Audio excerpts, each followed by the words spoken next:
आमचा विश्वास, आमची बातमी। रेल्वेमध्ये भारतीयांचा मृत्यू झाला, रेल्वेतून लोक बाहेर पडत होते, कसं बघता सगळं? यंत्रणा फेल झाली आहे का मुंबईची? रेल्वे अपघात म्हणजे जे गेले आता रेल्वे अपघातामध्ये गेले हे दुर्दैव आहे, त्याच्याबद्दल काही प्रश्नच नाही। परंतु रेल्वेमध्ये, मुंबईच्या रेल्वेमध्ये रोजच्या रोज अपघात होत आहेत। असं मला नाही वाटत एकही दिवस असेल की रेल्वेमध्ये अपघात नाही झालाय, कोणाचा हात नाही गेलाय, कोणाचा पाय नाही गेलाय, कोणी गेलेलंच नाहीये, असं एकही दिवस गेलेलं नाहीये। प्रश्न असा आहे की ती रेल्वे चालते कशी, हे जगाला एक आश्चर्यच आहे।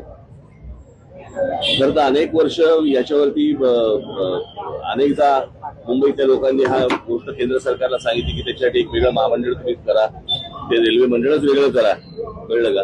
अजूनही काही होत नाहीये त्या सगळ्या गोष्टींसाठी। आणि रेल्वे मुळात एक गोष्ट आपण बघितली पाहिजे याच्यातनं की या शहरांचं, सगळ्याच आपल्या शहरांचं काय झालंय।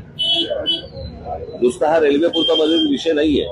मी त्या दिवशी माझ्या एका मुलाखतीमध्ये पण मी सांगितलं होतं की हा सगळ्या शहरांचा आपल्या विचका झालेला आहे। एक तर रिडेव्हलपमेंटच्या नावाखाली रस्ते नाहीयेत आणि नुसत्या उंच उंच इमारती उभ्या राहत आहेत या सगळ्या ठिकाणी,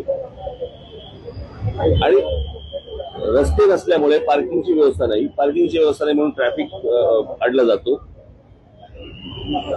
कित्येक, मी तुम्हाला तर पुण्यामध्ये पण अनेक ठिकाणी असेल, मुंबईमध्ये तर अनेक ठिकाणी आहे, अनेक ठिकाणी, ठाण्यामध्ये अनेक ठिकाणी, की जर समजा कुठे आग लागली तर फायर ब्रिगेडचा बंब नाही जाऊ शकत तिकडे आतमध्ये। अशी आपली सगळी शहरांची अवस्था झालेली आहे। कोणी शहराचं प्लॅनिंग म्हणून मागे मी म्हटलं होतं की टाउन प्लॅनिंग नावाची काही गोष्टच नाही आपल्याकडे।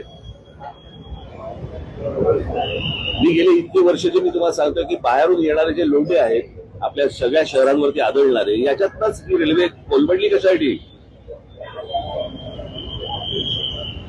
रेल्वेचा बोजवारा उडालेला आहे, सगळ्या अख्ख्या ट्रॅफिकचा बोजवारा उडालेला आहे। लोकांना चालायला फुटपाथ नाहीयेत, ट्रॅफिकसाठी वाहनांसाठी रस्ते नाहीयेत, कोण येतंय कोण जातंय माहिती नाहीये। नुसते तुम्हाला मेट्रो आणि त्या काय ते तुमचे बाकीच्या सगळ्या सोयी सुविधा करतात ते काय मेट्रो आणि काय करतात, मोनोरेल, याने प्रश्न नाही सुटणार। मुंबईमध्ये मोनोरेल्स आहेत, मेट्रो आहे, सगळ्या गोष्टी रेल्वे आहे, बरोबर आहे। मग गाड्यांचं रजिस्ट्रेशन थांबलं का? टू व्हीलर, फोर व्हीलरचं रजिस्ट्रेशन थांबलंय का? नाही थांबलंय। म्हणजे त्या गाड्या येतातच आहेत।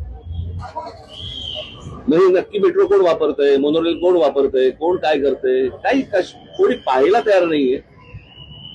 सगळेजण फक्त आपले निवडणुका आणि प्रचार आणि सगळ्या याच्यातच सगळे गुंतलेले आहेत। शहरं म्हणून याच्याकडे बघायला कोणी तयार नाही। आणि शहरांबद्दल बोललेलं याच्यावरती तुमच्या चॅनलवरती त्याला किंमत नाही।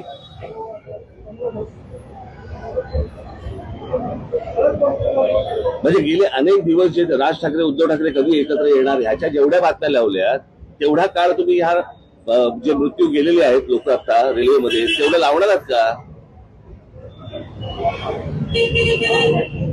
आपण कशाला महत्व द्यायचंय, कोणत्या गोष्टीला महत्व द्यायचंय हेच समजेल असं झालंय सगळ्या गोष्टींमध्ये।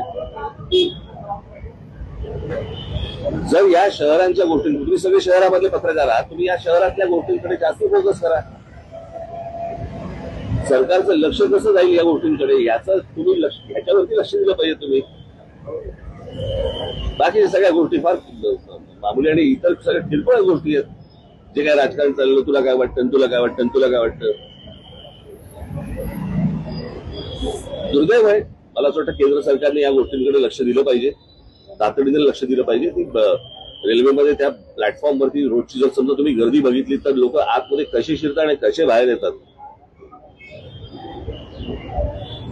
रेल्वेने प्रवास मीही केलेला आहे। कॉलेजमध्ये असताना मी 2 वर्ष मी हार्बरने प्रवास करायचो, त्याच्यामुळे मला माहिती आहे रेल्वेचा प्रवास काय असतो आणि रेल्वे स्टेशनवरती गर्दी, त्यावेळेला गर्दी खूप कमी असायची तशी। पण ज्या प्रकारचे आपण रेल्वे प्लॅटफॉर्म बघतोय आता, तुम्ही संध्याकाळी तुम्ही मुंबईचा प्लॅटफॉर्म बघून दाखवा, तुम्ही आज शिरून दाखवा मला ते ट्रेनमध्ये,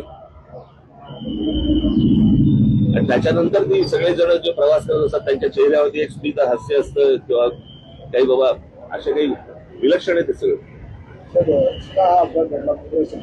प्रवासी तक्रार करतात खूप एक डेंजर कर्व आहे तिथं. म्हणजे बरेचदा दोन गाड्या जेव्हा क्रॉस होतात आणि त्यामुळे कर्व असल्यामुळे दोन जेव्हा लोकल क्रॉस करत होते ठीक आहे. रस्ते गेली बरोबर. लटकतात त्यावर. बरोबर. हे काय नव्याने हा काऊन निर्माण नाही झालाय, हे माहिती आहे ना लोकांचं. कळलं का? रेल्वे मंत्री म्हणून काय करतात? नाही, आता हे सगळं आनंद आहे त्याचा. रेल्वे मंत्र्यांनी राजीनामा द्यावा. राजीनामा कशाला द्यावा? जावं तिकडे, बघावं काय चाललंय ते, सुधारावं. रेल्वेची संख्या वाढत नाही त्याचं हे सगळं. अहो, तुम्ही एकदा मुंबईच्या रेल्वेमध्ये प्रवास करून बघावं, मग तुम्हाला कळेल मी काय म्हणतो. रेल्वे ऍडमिनिस्ट्रेशनचं म्हणणं याच्यावरती की त्याचा क्लोज एसी लोकलला होती. तुम्हाला ते फिजिबल वाटतं? अहो, कसे माणसं राहतील आतमध्ये घुस भरून भरतील? किती गर्दी असेल कल्पना आहे का तुम्हाला? म्हणजे त्याची एक जागा बाबा बाहेर पडण्यासाठी पाहिजे, एक जागा आत जाण्यासाठी पाहिजे. काही नाही, जिथनं बाहेर पडतायत तिथनं आत जातायत. तर ज्याला उतरायचंय तोच परत पुढच्या स्टेशनवर जातोय. आता जो अपघात झाला त्यावेळेस तिथं सुविधा पण मदत कार्य पण लवकर पोहोचलं नाही. त्या बॉड्या होत्या मागे पण नाही का तुम्हाला आठवत असेल की त्याच्यावरती आंदोलन झालं होतं, त्या ब्रिजमध्ये सगळे पडला होता. पडला होता आणि सगळं झालं होतं. सगळ्या ठिकाणी आहे. माणसाची किंमतच नाही हो आपल्याकडे देशात. सकाळी घरी गेलं तर संध्याकाळी येईल का नाही माहित असतं. याचं कारण माणसाची किंमत नाहीये. हीच गोष्ट जर समजा जगात कुठेही घडली असली ते कसे बघतात त्याच्या गोष्टींकडे? आपले हे सगळे जातात ना आता परदेशामध्ये जातात, सगळे जग बघून येतात. मग हे सगळे मंत्री संत्री जे जातात ते काय नक्की घेऊन येतात? तिकडची रेल्वे तुम्ही आणू नका, बाकी विचार तरी आणा. तोही नाहीये. फ्रस्ट्रेटिंग आहे. आपलं शासन, तुमचा विश्वास, आमची बातमी.